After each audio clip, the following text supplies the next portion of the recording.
बारंबार प्रणाम। मेरा नाम सूरज कुमार।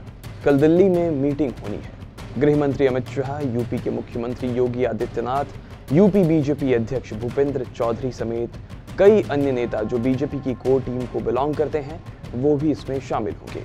दूसरी लिस्ट जो बीजेपी की आई 72 प्रत्याशियों वाली, उसमें यूपी के किसी भी नेता का नाम शामिल नहीं था, जिसने मेनका गांधी, वरुण गांधी, रीता बहुगुणा, वीके सिंह और बृजभूषण सिंह के भविष्य पर लगे अल्प विराम को विलंब के विस्तार से बांध रखा है।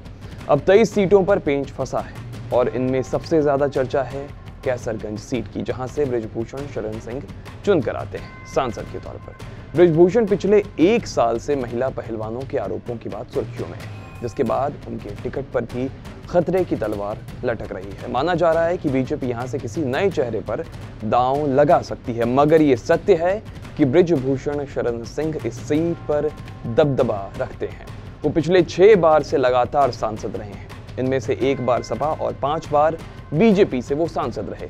महिला पहलवानों के आरोपों के बाद भी बीजेपी उन पर सीधे कार्रवाई करने से बचती नजर आई, लेकिन बाद में आला कमान पर दबाव बना, बृजभूषण को इस्तीफा देना पड़ा। मगर जो नया व्यक्ति उनकी जगह चुनकर आया, उसने इस जीत को बृजभूषण की जीत बता दिया।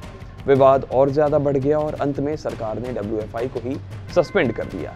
ऐसे हालातों में बीजेपी बृजभूषण के साथ सीधे तौर पर तो खड़ी नहीं होना चाहेगी, लेकिन अगर उनका टिकट कटता है तो पार्टी उनकी पत्नी केतकी देवी सिंह या फिर उनके बेटे प्रतीक भूषण सिंह को टिकट दे सकती है, जिससे पार्टी को नुकसान ना हो। लेकिन अगर ऐसा हुआ तो बीजेपी का संदेश जो देने का तरीका है वो बिगड़ जाएगा, क्योंकि एक कहावत चली आती है, हाथी के दांत खाने के कुछ और हैं और दिखाने के कुछ और।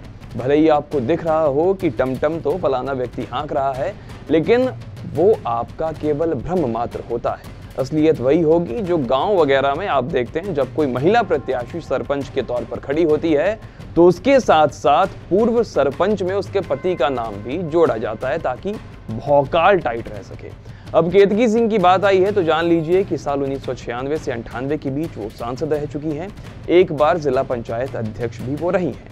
एक बात और, कल मुख्यमंत्री योगी आदित्यनाथ गोंडा में थे, वही गोंडा जिसे बृजभूषण का इलाका कहा जाता है। कल योगी मंच पर थे, कई योजनाओं का लोकार्पण हुआ, कई नेताओं की बात हुई, उनके नाम भी कहे गए जिन्होंने यूपी के उत्थान में अपनी भागीदारी सुनिश्चित की, पक्की की। लेकिन उन नामों में बृजभूषण का नाम नदारद था, जिसने एक झलक में ये संकेत दे दिया कि कुछ तो गड़बड़ चल रही है पार्टी के भीतर बृजभूषण के नाम को लेकर। क्योंकि एक सांसद जो लगातार 6 बार जीतता है, अपनी जीत दर्ज कराता आया है, उसे इस मर्तबा तरजीह नहीं मिल रही है।